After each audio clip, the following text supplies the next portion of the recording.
Well, the fight for key battleground states ramps up with just 6 weeks to go until Election Day. Former President Donald Trump was back in Pennsylvania yesterday, and Vice President Harris will return to Pittsburgh tomorrow. During his speech, Trump praised the 6 Supreme Court justices for overturning Roe v. Wade, saying it, quote, took a lot of courage. Here's a clip. We're going to end up in World War III, and all they can talk about is abortion. That's all they talk about.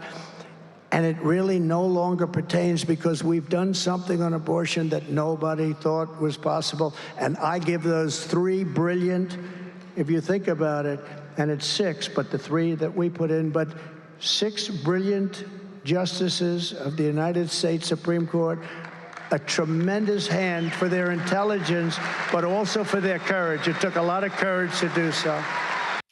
Vice President Harris responded to his comments on X, saying, quote, Donald Trump's abortion bans have created a health care crisis. I trust women to make decisions about their own bodies. Joining me now with the latest is CBS News campaign reporter Libby Cathey. Good to see you. So Trump made this sort of direct appeal to women, and it was kind of like an expansion of a post that he put on Truth Social, where he said, among other things, that women are less safe than they were 4 years ago. They're less healthy than they were 4 years ago. And his big sort of crescendo was that he will be a protector for women. He will protect women. What did he mean by that? Yeah, good to see you too, Anne Marie. So last night we heard this from the former president. I am your protector. It's not the first time we've heard it from him, and we may expect to hear more of it as he acknowledges there is kind of this gender gap in this race. And it's part of, as you say, a direct appeal to women. Coming towards the end of his rally speech and kind of lifted from that Truth Social post, he says, I am your protector. And his argument is women will be safer under him. He says this similar to how he talks about Israel and Ukraine and foreign policy, that I alone can fix it is kind of the mentality he offers.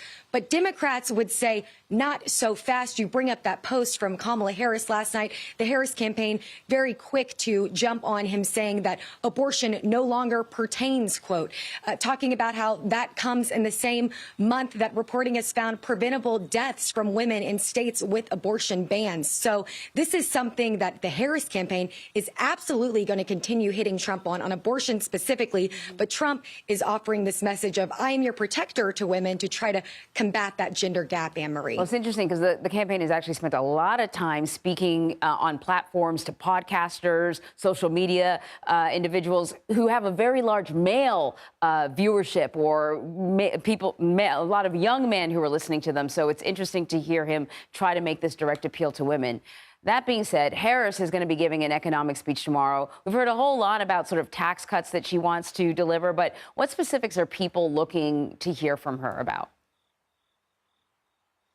Yeah, so big speech for Kamala Harris tomorrow in Pittsburgh, not too far from where I am now. But voters, undecided voters, are really looking to hear more specifics from Kamala Harris, more specifics on how she's going to make this economy work for them.